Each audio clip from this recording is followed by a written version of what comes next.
ang hypertension po ay hindi dahil ang katawan nyo po ay kulang sa gamot. Okay? Nung ipinanganak po kayo, nung bata-bata po kayo, wala naman kayo hypertension, hindi naman mataas ang BP nyo.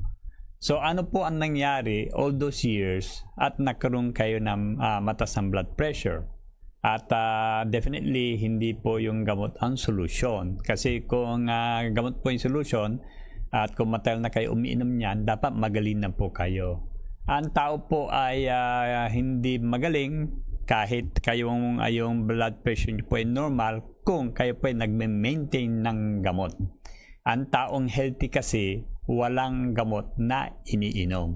At yun po ang gusto kong gawin sa inyo, na magiging normal ang blood pressure nyo na wala kayong mine-maintain na gamot. At doon nyo lang masasabi na kayo po ay malusog. Okay?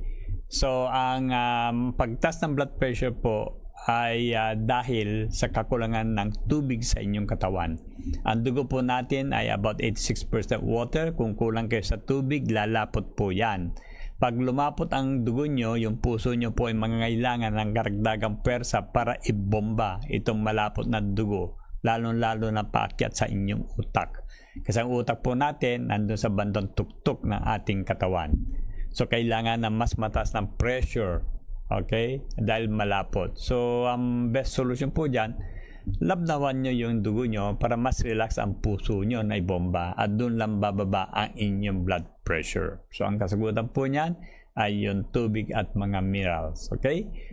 Kung yung mga sinasabi yung side effect, ang gawin nyo po, i-google po ninyo kung ano po yung side effect or adverse effect ng gamot na iniinom nyo.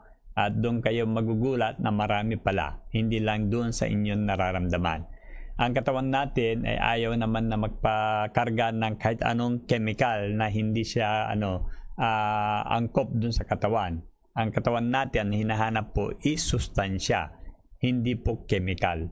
So sigurado po magkakaroon kayo ng side effects o adverse effects ng iniinom niyo po.